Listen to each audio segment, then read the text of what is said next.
So I've got my brush and my paints, and I'm just trying to be busy making a couple masterpieces, just like that. Level Ground is a local nonprofit that was started here in Pasadena, and our mission is to create safe space for dialogue about faith, gender, and sexuality through the arts.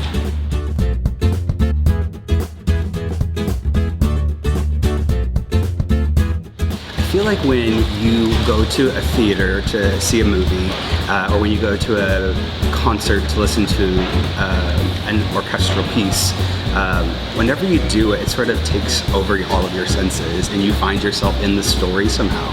I think that art is one of those transformative mediums that allows us to enter into somebody else's journey, somebody else's pain, and empathize with them in ways that allow us to sort of question and reevaluate our own presumptions, certainties, beliefs, and even hopes. I tend to paint with my hands together.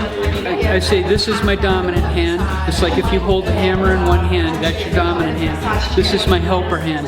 So I bring them together, and it's like masculine and feminine, and I put the two together, and I'm a stronger person for it.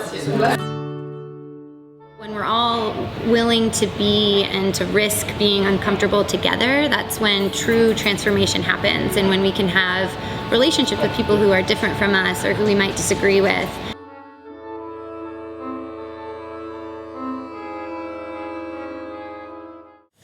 I first became interested in conversations about faith, gender, and sexuality when I met a friend who was transgender. His parents were really struggling with his gender identity and his gender transition, and for me, being his friend, it was a really eye-opening experience of how little I knew and how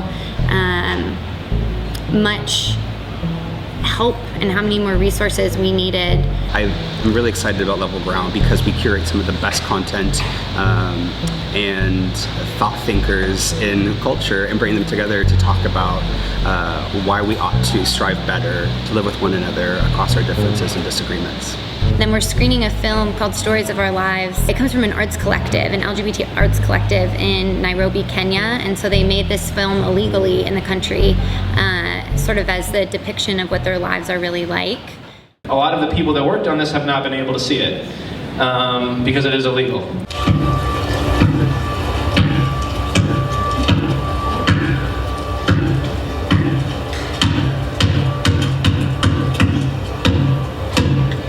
This film is really important because it's actually an act of rebellion. It's an illegal act.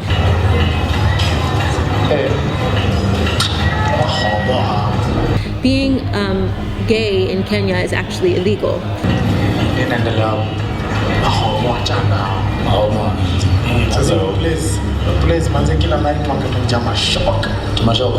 This film was made because people got tired of the government deciding who they are and who they're allowed to love. And so they made this film, and right when it was finished being filmed, the government of Kenya banned it. And the director was arrested, people had to leave the country for safety.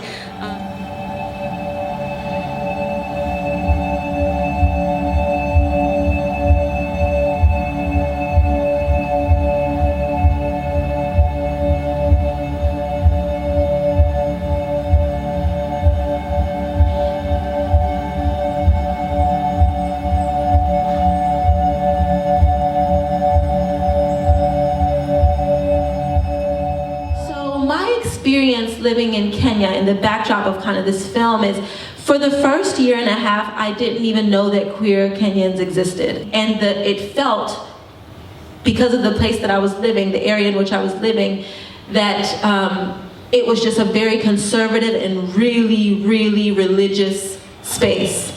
Queer Kenyans really feel that they have been so silenced. And I think the best thing that we can do for this community is to listen and make space, but just move out of the way just a little bit and let people take up space that they deserve and speak on their own behalf, and really actually listen and decide what actions to take based on what they've told us instead of what someone else has.